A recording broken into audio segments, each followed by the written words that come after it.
Todos los días 20,000 niñas menores de 18 años dan a luz en países en desarrollo. Esto equivale a 7.3 millones de partos cada año. Y si además de los partos se incluyen todas las gestaciones, el número de embarazos en adolescentes es mucho mayor. Cuando una menor queda embarazada, su vida puede cambiar radicalmente. Se vuelve más vulnerable frente a la pobreza y la exclusión, y por lo regular se resiente la salud. Las complicaciones del embarazo y el parto son la principal causa de muerte en niñas adolescentes. El embarazo adolescente no suele ser el resultado de una decisión deliberada, sino más bien de la ausencia de operaciones. Es en consecuencia del acceso limitado o nulo al conocimiento, la información, así como a la atención médica. El embarazo y la maternidad en la adolescencia están relacionados con problemas de derechos humanos. Cada año alrededor de 3 millones de niñas entre 15 y 19 años recurren a abortos en condición de riesgo.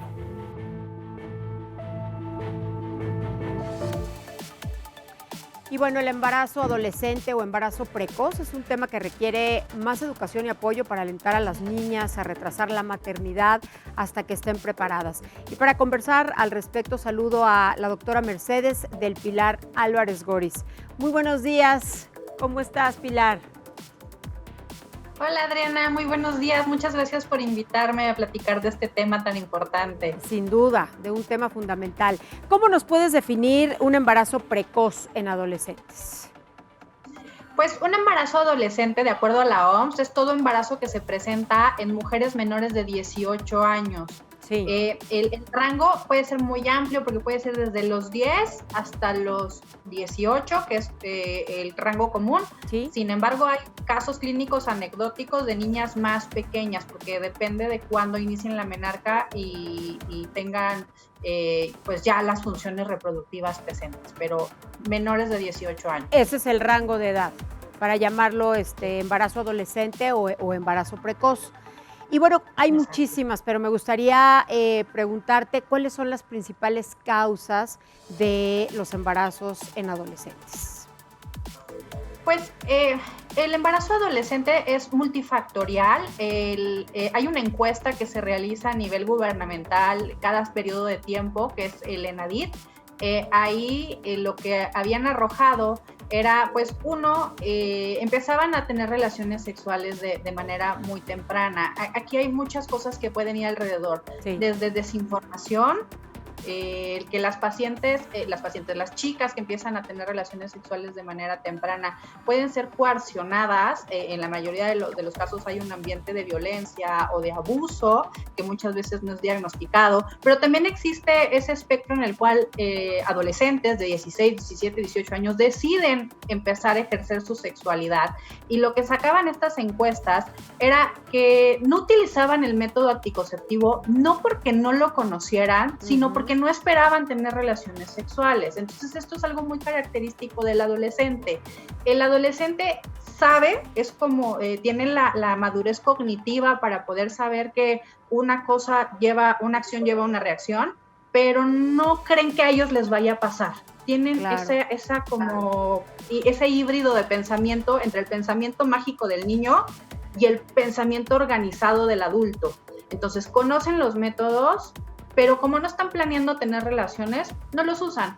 Entonces hay un sesgo en el uso adecuado de métodos anticonceptivos y también de desinformación. En países de primer mundo se ha visto que los adolescentes que muy temprano, antes de iniciar la menarca o de tener cambios en sus caracteres sexuales, o sea, niños de primaria que reciben educación sexual de manera adecuada, práctica, con teoría, que saben los riesgos y cómo funciona el cuerpo de manera natural, retrasan el inicio de la vida sexual. ¿Por qué? Pues porque no es un tema tabú, no están pensando qué va a pasar, o sea, ellos ya saben perfectamente de qué se trata y no tienen esa curiosidad por hacerlo, y cuando deciden tener relaciones sexuales se preparan para tener las relaciones sexuales. Entonces yo podría englobarlo como no ejercen de manera adecuada la información que tienen a la mano, porque de acuerdo a estas encuestas el 90% conoce cómo funcionan los métodos anticonceptivos,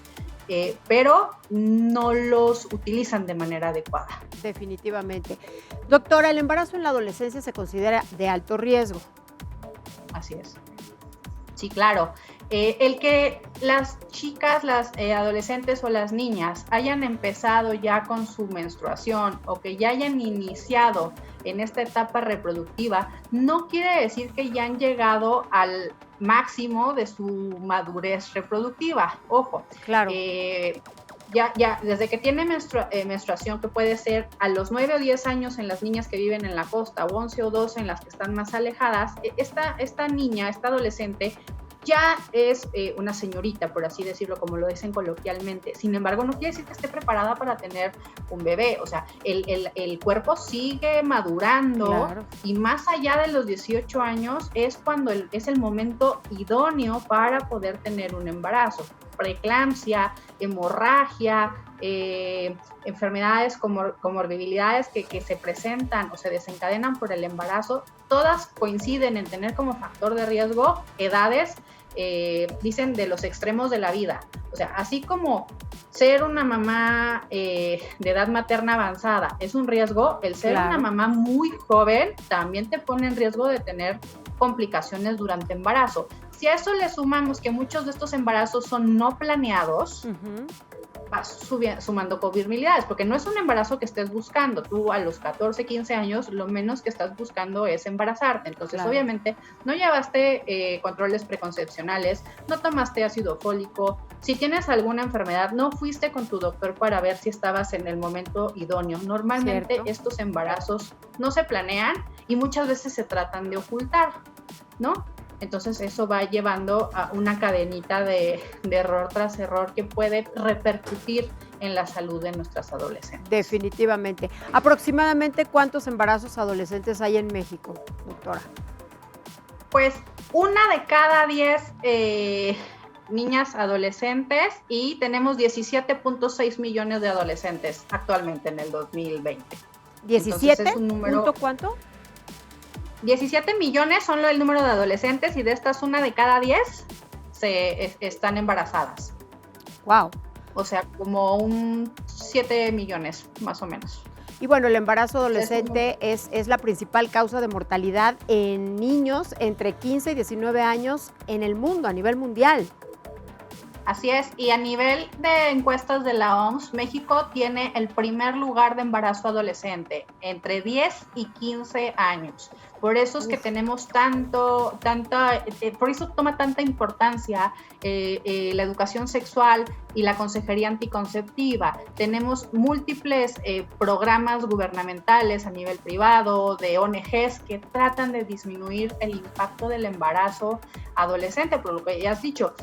Estas niñas que se embarazan muy tempranamente, de manera precoz, se vuelven vulnerables a violencia intrafamiliar, Claro. Estas niñas que las corren, a deserción escolar. Se ha visto que los adolescentes que están en la escuela y que reciben información retrasan el inicio de la vida sexual y retrasan el embarazo. Pero si esto sucede, de 2 adolescentes que inician vida sexual, el 50% se va a embarazar. O sea, la probabilidad de que una la probabilidad chica y un es chico... elevada.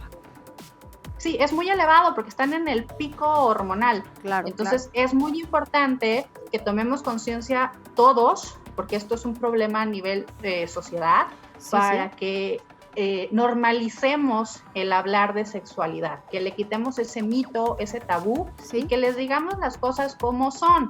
Tengo otra duda importante también aquí, doctora.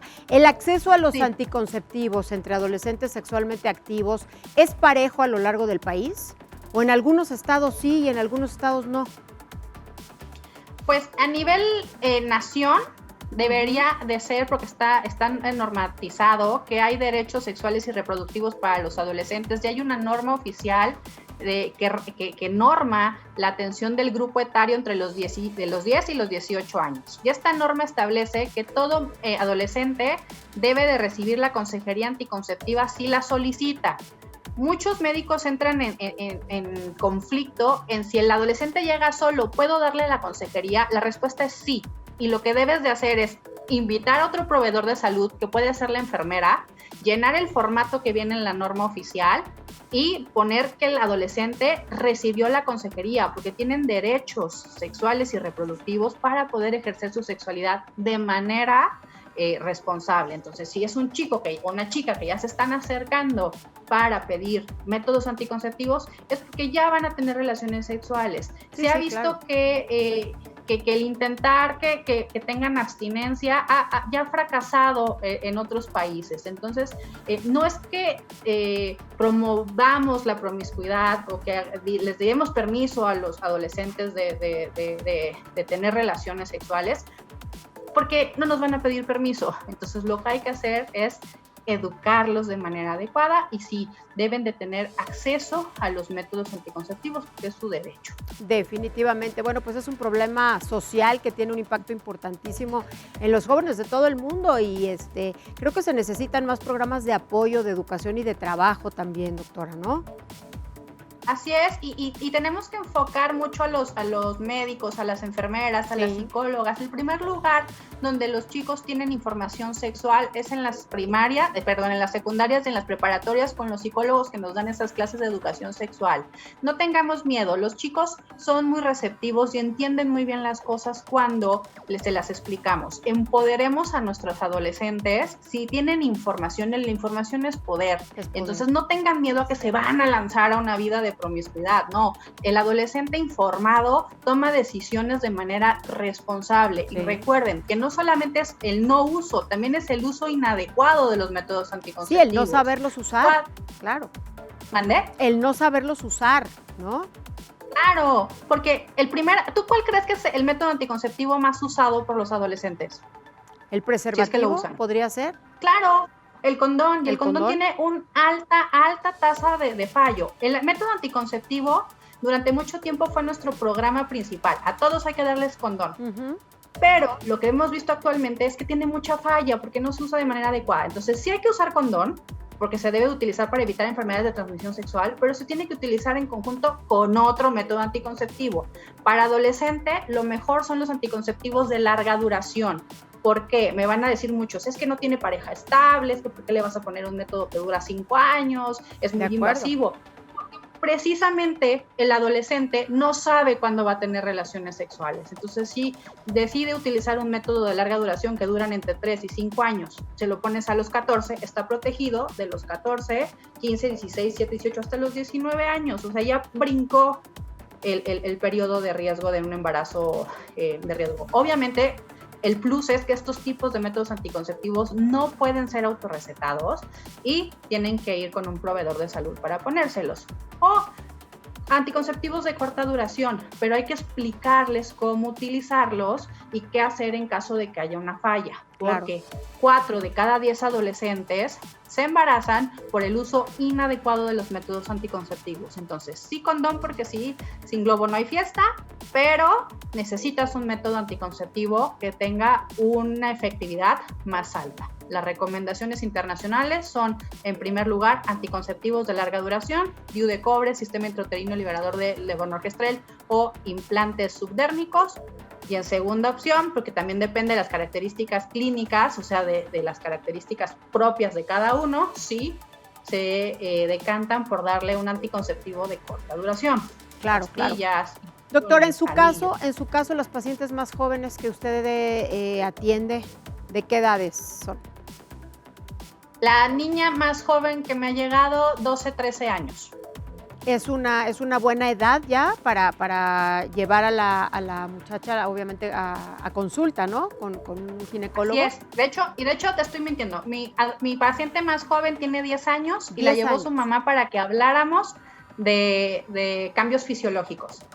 El momento idóneo para ir al ginecólogo es antes de la regla, o sea, entre los 9 y los 10 años, para que el ginecólogo le explique los cambios que va a tener y qué es lo que puede esperar. De acuerdo. Le hablas de anatomía, de fisiología y a lo mejor de enfermedades de transmisión sexual.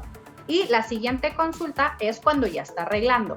Muchas veces no llegan ya antes de la regla, pero el punto de corte es, bueno, antes de la menstruación sería el gol. Uh-huh. Si no se puede antes de la regla, ya que estés reglando, y si no, antes de que inicies vida sexual. O sea, si ya lo estás pensando, ve con tu ginecólogo. Definitivamente. Y con esto me gustaría cerrar esta interesante entrevista y le agradezco mucho toda la información que nos ha proporcionado, doctora. Muchísimas gracias.